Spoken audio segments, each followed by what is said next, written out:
ಭಾಷಾ ದೃಷ್ಟಿಕೋನದಿಂದ ವಿಂಗಡಣೆ ಮಾಡಿದಂಥ ರಾಜ್ಯದ ಪುನರ್ರಚನೆಯ ಉದ್ದೇಶನ ಸಮಗ್ರ ಅಭಿವೃದ್ಧಿ ಇತ್ತು.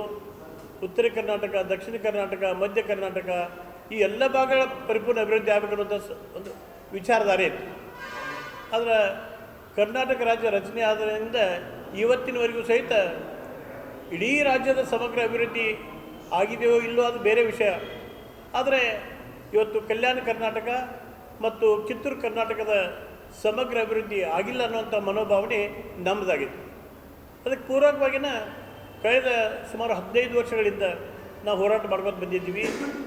ಅದಕ್ಕೆ ಪೂರಕವಾಗಿನ ಸನ್ಮಾನ್ಯ ಶ್ರೀ ಎಚ್ ಡಿ ಕುಮಾರಸ್ವಾಮಿ ಅವರು ಮುಖ್ಯಮಂತ್ರಿ ಆಗಿದ್ದಾಗ, ಸನ್ಮಾನ್ಯ ಶ್ರೀ ಬಿ ಎಸ್ ಯಡಿಯೂರಪ್ಪನವರು ಉಪಮುಖ್ಯಮಂತ್ರಿ ಆಗಿದ್ದಾಗ ಇವತ್ತೇನು ಸುವರ್ಣಸೌಧ ಇದೆ ಬೆಳಗಾವಿಯಲ್ಲಿ ನಿರ್ಮಾಣ ಆಗೈತಿ.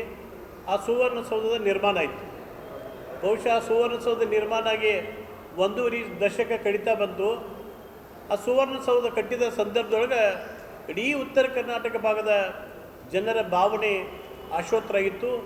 ಸುವರ್ಣಸೌಧ ಆಡಳಿತಾತ್ಮಕ ಶಕ್ತಿ ಕೇಂದ್ರ ಆಗಬೇಕು.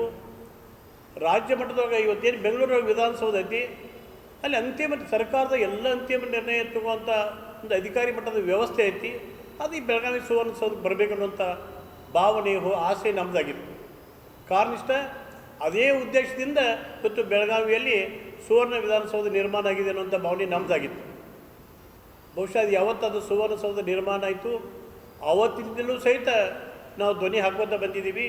ಉತ್ತರ ಕರ್ನಾಟಕ ವಿಕಾಸ ವೇದಿಕೆ ಇರಬಹುದು ಅಥವಾ ಉತ್ತರ ಕರ್ನಾಟಕದ ಬಗ್ಗೆ ಚಿಂತನೆ ಮಾಡುವಂಥ ಎಲ್ಲ ಸಂಘಟನೆಗಳು ಕೂಡ ಇದಕ್ಕೆ ಪೂರಕವಾದ ಧ್ವನಿ ಹಾಕುವಂತ ಬಂದಿದ್ದವು. ನಮ್ಮ ಪ್ರಮುಖ ಬೇಡಿಕೆ ಎರಡೇ ಇತ್ತು. ಒಂದು, ಉತ್ತರ ಕರ್ನಾಟಕ ಭಾಗದ ಸಮಗ್ರ ಅಭಿವೃದ್ಧಿ ಆಗಬೇಕಾಗಿತ್ತಂದ್ರೆ ಮೊದಲು ನೀವು ಇವತ್ತೇನು ಬೆಳಗಾವಿಯಲ್ಲಿ ಸುವರ್ಣಸೌಧ ಕಟ್ಟಿದ್ದೀರಿ ಅದನ್ನು ಆಡಳಿತಾತ್ಮಕ ಶಕ್ತಿ ಕೇಂದ್ರ ಮಾಡಿ. ಅದು ಆಡಳಿತಾತ್ಮಕ ಶಕ್ತಿ ಕೇಂದ್ರ ಯಾವಾಗ ಆಗೈತಂದ್ರೆ ಇದು ಬೆಂಗಳೂರು ವಿಧಾನಸೌಧದೊಳಗೆ ಏನು ಸೆಕ್ರೆಟ್ರಿಯೇಟ್ ಇದೆ ಆ ಸೆಕ್ರೆಟ್ರಿಯೇಟ್ ಇಲ್ಲಿಂದ ಕಾರ್ಯನಿರ್ವಹಿಸಬೇಕು.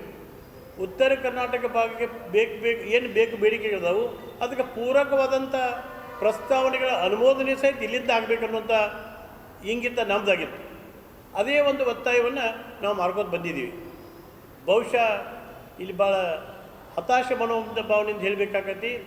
ಆ ಧ್ವನಿಗೆ ಬಹುಶಃ ನಮ್ಮ ಉತ್ತರ ಕರ್ನಾಟಕ ಭಾಗದ ಜನಪ್ರತಿನಿಧಿಗಳು ಪೂರಕವಾದ ಸ್ಪಂದನೆ ನೀಡಲಿಲ್ಲ ಅನ್ನೋಂಥ ಖೇದ ನಮ್ಮದಾಗೈತಿ. ಅದರ ಜೊತೆಗೇ ಈ ಭಾಗದ ಸಚಿವರು ಸಹಿತ ಇದಕ್ಕೆ ಪೂರಕವಾದ ಧ್ವನಿ ಎತ್ತಬೇಕಾಗಿತ್ತು. ಆದರೆ 15 ವರ್ಷದ ಹೋರಾಟದಲ್ಲಿ ನಾವು ನೋಡಿದ್ದೀವಿ ಅಂಥ ಧ್ವನಿ ಬರಲಿಲ್ಲ. ಆದರೆ ನಾವು ಮಾತ್ರ ನಮ್ಮ ಇತಿಮಿತಿಯೊಳಗೆ ಜನಾಭಿಪ್ರಾಯ ಕ್ರೋಢೀಕರಿಸುವಂಥ ಒಂದು ಹೋರಾಟ ಇರ್ಬೋದು ಅಥವಾ ಸರ್ಕಾರದ ಮೇಲೆ ಒತ್ತಡ ತರುವಂಥ ಒಂದು ಹೋರಾಟವನ್ನು ಮಾಡಿದ್ದೀವಿ.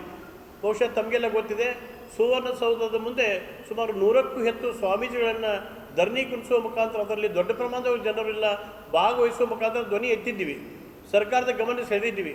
ಆದರೆ ಅದಕ್ಕೆ ಪೂರಕವಾದಂಥ ಸ್ಪಂದನೆ ಶಾಸಕಾಂಗದಿಂದ ನಮ್ಮ ಶಾಸಕಾಂಗದ ಯಾರು ಪ್ರತಿನಿಧಿಗಳು ಅವರಿಂದ ಬರಲಿಲ್ಲ. ಆದರೆ ನಿನ್ನೆ ನೀವು ನೋಡಿದಿರಿ, ಕಳೆದ 2024 ಸೆಪ್ಟೆಂಬರ್ ತಿಂಗಳ 17ನೇ ತಾರೀಕು ಗುಲ್ಬರ್ಗಾದಲ್ಲಿ ವಿಶೇಷ ಸಂಪುಟ ಸಭೆ ಆಗಿತ್ತು. ಕಲ್ಯಾಣ ಕರ್ನಾಟಕದ ಅಭಿವೃದ್ಧಿಯ ಚಿಂತನೆಯಿಂದ ಅವತ್ತಲ್ಲಿ ವಿಶೇಷ ಸಂಪುಟ ಸಭೆ ಜರುಗಿತು. ಆ ಸಭೆಯೊಳಗೆ ಕಲ್ಯಾಣ ಕರ್ನಾಟಕ ಭಾಗಕ್ಕೆ ನಾವು ಪ್ರತ್ಯೇಕ ಸಚಿವಾಲಯ ಮಾಡ್ತೀವಿ ಅನ್ನುವಂಥ ಒಂದು ನಿರ್ಣಯವನ್ನು ಅವತ್ತು ಮಾಡಿದ್ದರು. ಆವಾಗಲೂ ಸಹಿತ ನಮ್ಮ ಉತ್ತರ ಕರ್ನಾಟಕ, ವಿಶೇಷವಾಗಿ ಕಿತ್ತೂರು ಕರ್ನಾಟಕ ಭಾಗದ ಜನಪ್ರತಿನಿಧಿಗಳು ಮತ್ತು ಈ ಭಾಗದ ಸಚಿವರು ಇದಕ್ಕೆ ಪೂರಕವಾದಂಥ ಧ್ವನಿಯನ್ನು ಎತ್ತಲಿಲ್ಲ.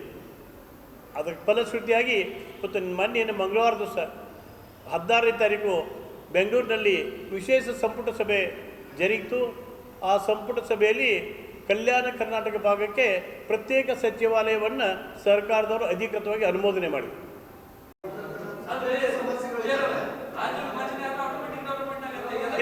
ಸರಿ, ಈಗ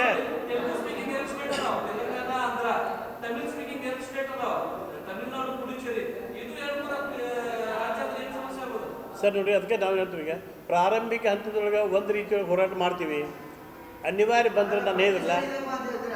ಇಲ್ಲ ಸರ್, ಈಗ ನೋಡ್ರಿ, ಸರ್ಕಾರ ಗಮನ ಸೆಳೆದ ರೀತಿಯೊಳಗೆ ಎಲ್ಲ ರೀತಿಯ ಪ್ರಯತ್ನ ಮಾಡಿದ್ದೀವಿ. ನಾವು ಹೋರಾಟ ಮಾಡಿದ್ದೀವಿ, ಧರಣಿ ಕೊಟ್ಟಿದ್ದೀವಿ, ಮನವಿ ಕೊಟ್ಟಿದ್ದೀವಿ, ಪೂಜ್ಯರ ನೇತೃತ್ವದೊಳಗೂ ಧರಣಿ ಮಾಡಿದ್ದೀವಿ. ಅವು ಯಾವೂ ನಮಗೆ ಫಲ ಕೊಟ್ಟಿಲ್ಲ. ಇದರ ಹಿಂದೆ ಇದಕ್ಕೆ ಯಾರು ನಮಗೆ ಧ್ವನಿ ಬೆನ್ನೆಲುಬಾಗಿ ನಿಂದಿರಬೇಕಾಗಿತ್ತು, ಧ್ವನಿ ಎತ್ತಬೇಕಾಗಿತ್ತು, ಅವ್ರು ಎತ್ತಿಲ್ಲ. ಅದು ಒಂದು ರೀತಿಯೊಳಗೆ ನಮ್ಮ ಉತ್ತರ ಕರ್ನಾಟಕ ಭಾಗದ ಜನಪ್ರತಿನಿಧಿಗಳ ವೈಫಲ್ಯತೆ ನಾವು ಹೇಳಬೇಕಾಗೈತಿ. ಅದಕ್ಕೆ ಈಗ ಕಾಲ ಮಿಂಚಿಲ್ಲ, ನಾವು ಹೋರಾಟಕ್ಕೆ ಅಣಿ ಆಗ್ತೀವಿ. ಇವತ್ತು ಹೋರಾಟ ಪ್ರಾರಂಭ ಮಾಡಿದ್ದೀವಿ. ಇನ್ನು ಬೇರೆ ಕಡೆ ನಮ್ಮ ದೃಷ್ಟಿಕೋನ ಇಲ್ಲ. ಸಂಪೂರ್ಣ ಉತ್ತರ ಕರ್ನಾಟಕದ ಅಭಿವೃದ್ಧಿಗೆ ಪೂರಕವಾಗಿ ಎಂಥ ಮಟ್ಟಕ್ಕೆ ಅದು ಸಹಿತ ಹೇಳಿದ ಹೋರಾಟ ಮಾಡೋಕ್ಕೆ ನಾವು ತಯಾರಾಗ್ತೀವಿ.